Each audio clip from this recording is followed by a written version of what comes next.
F1's new 2026 cars have certainly divided opinion across their early running, and some elements to them are just plain weird. The huge changes to the car and engine rules were guaranteed to have some unintended consequences. There have been some wild horror stories and worst case scenarios predicted over the last couple of years in the build up to these regulations, and while most haven't come to pass, there are some aspects that are certainly very strange and, unfortunately, underwhelming. After watching and hearing these cars for the first time and got some very telling feedback from all the drivers, we've compiled the oddest consequences of the rules so far. And there's arguably nothing more unusual or obviously different to what came before than with the starts. Starts have quickly become one of the most striking and peculiar features of the new engine era, as they require a prolonged aggressive pre-start phase that looks and sounds counterintuitive. Watching practice starts at testing, we observed drivers sitting stationary in first gear for anything between 6 and 20 seconds with the throttle open before launching. The key change is the removal of the MGU-H. Without it, there's no electrical assistance to pre-spin the turbo. Drivers must now hold high revs for several seconds to build exhaust energy, spin the turbine and reduce turbo lag before launch. But then they need to switch throttle position to manage the actual getaway and avoid wheel spin.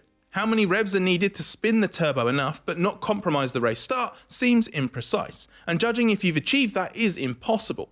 The timing window to get it right also seems razor thin, a little too much or too little, and the launch is very different, so the results have been inconsistent. Then the transition to deploying 350 kilowatts of MGU-K power adds another variable, as that can't be used until the car's doing 50 kilometers an hour. So the launch phase is done between managing the V6 engine, the turbo, and the usual clutch and throttle demands around that. Then there's a big dump of electric power on top to complicate the torque demands even further. Another factor beyond the sheer inconsistency of the starts is that not all drivers will have enough time needed to pre-spin the turbo based on the current start procedure. For the cars at the back of the grid, they won't have enough time between pulling into position and the race beginning. Hence, there's a late push from some teams for this to be changed to give everyone more time on the grid. Even then, you'll have the sight and sound of 22 cars revving excessively before a start that could be wildly different in execution. As Pierre Gasly says, "I advise you to be sitting with your TV on in Australia because it could be one that everybody remembers." A bit of F1 jargon you're going to hear a lot of this year is probably super clipping, one of the more unusual ways of charging the battery. You might be familiar with the idea of clipping already. Previously, that was when the battery ran out of energy to keep deploying the MGU-K down the straight, so electric power would reduce. The new engines demand a more controlled, deliberate version of this. Super clipping refers to a phase on long straights where the MGU-K is used to run against the engine while the driver's still flat out. There's simply not enough energy to deploy the MGU-K at full power the whole way down every straight, but instead of clipping to zero deployment, the MGU-K can be reversed into generator mode. The driver's still on full throttle, the V6 engine is still flat out, but the electrical system is charging rather than deploying. The rules place a specific constraint on how aggressive this can be. For straight line charging, the MGU-K is capped at 250 kilowatts in reverse instead of 350, presumably to manage the stress on the electrical system, prevent sudden deceleration effects at very high speed on safety grounds, and stop teams from turning the end of every straight into a massive recharging event. But now the cars have run in reality, that might be exactly what's needed. If the super clipping cap was lifted, then cars could harvest more aggressively while flat out, replenishing the battery faster and reducing the need for lift and coast phases elsewhere in the lap. McLaren is particularly keen to use more super clipping to eliminate the need to lift and coast, as it argues this is the safer compromise. It believes that charging more aggressively at the end of the straight will be more uniform and predictable because everybody will do the bulk of their recharging there as it's most effective. And something that creates a bigger speed differential with lift and coast is that doing that switches active aero back into cornering mode, slowing the car down more. Until this year, first gear was barely used in F1 outside of starts, pulling out of the garage, or the Monaco hairpin. This year it will be used far more often thanks to the use of downshifts to optimise energy harvesting and the need to keep the turbo speed up. Gasly says he's never used first gear this much and probably used it more than the previous 9 years he's been in F1. Even on his fastest lap of the Bahrain test, Max Verstappen dropped into first gear 3 times, at turn 1, turn 8 and turn 10, whereas on the equivalent last year, he never went lower than second. Dropping into first has a dynamic impact and some teams are struggling with that more than others. As Williams driver Alex Albon says, going down to first at high revs does weird things to the car. This will also be a point of difference from car to car, particularly with different engines. Ferrari is widely believed to have a smaller turbo than the rest. That makes it more responsive and may be the reason why the Ferrari-powered cars were generally not dropping into first in Bahrain. There's also the question of what engines and gearboxes can tolerate the more savage treatment on downshifts. Fernando Alonso grabbed headlines in Bahrain when he suggested journalists or even the team chef would be able to drive the car as under the limit as he had to in the turn 12 right-hander. We'd be more than happy to test his theory out, as if nothing else it'd be pretty great content for the Race Members Club, where we bring you exclusive insight and behind the scenes content. And even if we're not racing against catering staff, we can still be your paddock pass for F1 2026. You can check out a 7-day free trial of the Members Club at the moment by clicking the link in the description.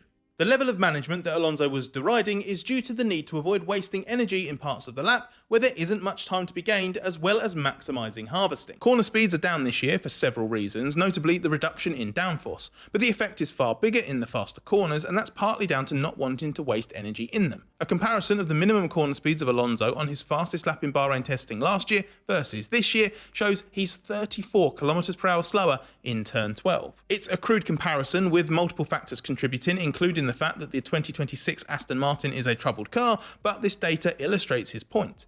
And as McLaren team principal Andrea Stella says, you have to do some counterintuitive things from a driving point of view to maximise the exploitation of the power unit and therefore achieve the fastest lap time. There are concerns that the straights are becoming slightly pointless, zero-gain parts of the racetrack, and that bodes poorly for the prospect of overtaking, which McLaren's drivers have reported as extremely difficult when following other cars in testing. We all knew that the elimination of the drag reduction system as an overtaking aid, replaced by active aero used by all drivers at all times purely to add efficiency in a straight line, meant losing a way for cars to get closer on the straights. And the natural slipstream has been weakened because the cars will be in that low drag state too. To assist with racing, the DRS has been replaced by the Overtake mode that allows for slightly higher recharging capacity and extended MGUK deployment, so you get maximum electrical power for longer than in the normal mode. The problem is testing shown that there's going to be a lot of cases where drivers simply don't have enough energy in reserve anyway to take advantage of that deployment. George Russell said if you spend your energy making an overtake unwisely, you'll just get overtaken again. It'll be track dependent, obviously, and the more places a circuit has to charge and deploy, the more varied and interesting it could be. But it won't change the fact that if you use energy to overtake, it could lose you more time somewhere else, whereas with the DRS, that was just free lap time. Isaac Hajar reckoned you could use overtake to nail the car ahead, but the cost of getting extra power for maybe only 200 meters on the straight would be spending 5 laps recovering energy. It may be avoidable though.